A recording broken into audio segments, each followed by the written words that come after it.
Thanks for clicking on this video. Today we're going to be going over how to create a labeled scatter plot.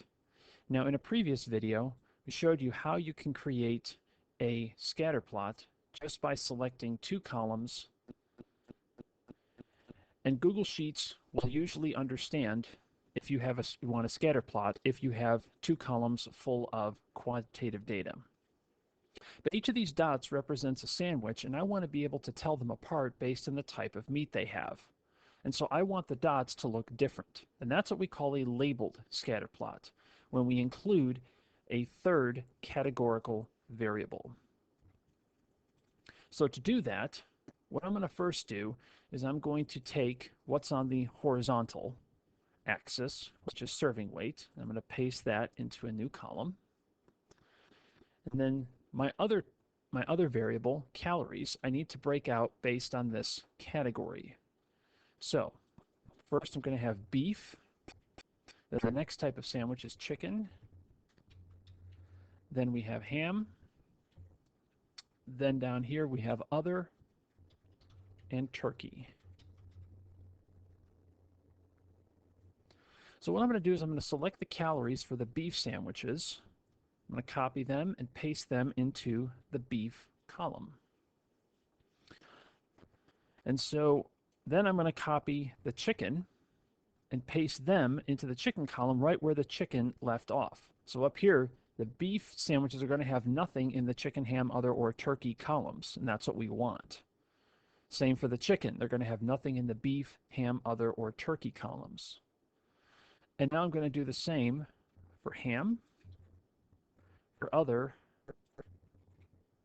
and for turkey.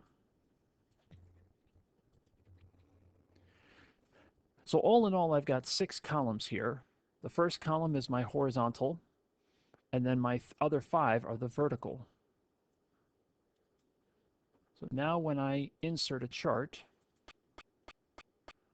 let's make this a bit bigger now. Usually Google Sheets is going to default to a line chart, but we want a scatter plot. So next up in chart type, that's usually the second option. There we go. Now we've got a scatter plot, and I can easily tell which sandwich is represented by which based on these right here.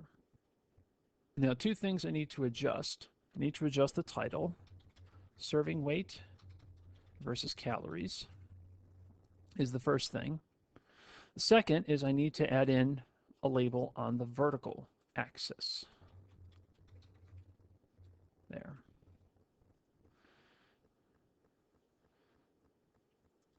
Now the other neat thing that I can do is I can customize each of these series. So if I click series, I can adjust whether these are circles, triangles, squares, or what have you. I can also adjust their size. I can go 10 point, that's a bit better to read. But the other neat thing is if I go under apply to all series, now I can adjust each of the 5 different sandwich types on their own. So with beef, I can change the color. So let's say I wanted it purple, there we go. And let's say I wanted beef to stand out. So let's say I made beef star-shaped, there we go. And if I made chicken an X mark or a diamond. And so not only could we differentiate them by color, but in case your audience is colorblind, you could do by shape, and that will help those who can't see colors very well to be able to tell the difference between one shape, between one category, and another.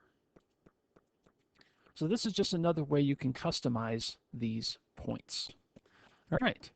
Thanks for watching. If you like the video, hit the like button. And if you want to see more, click that subscribe button. Thanks for watching. And remember, the best way to understand something is to do it.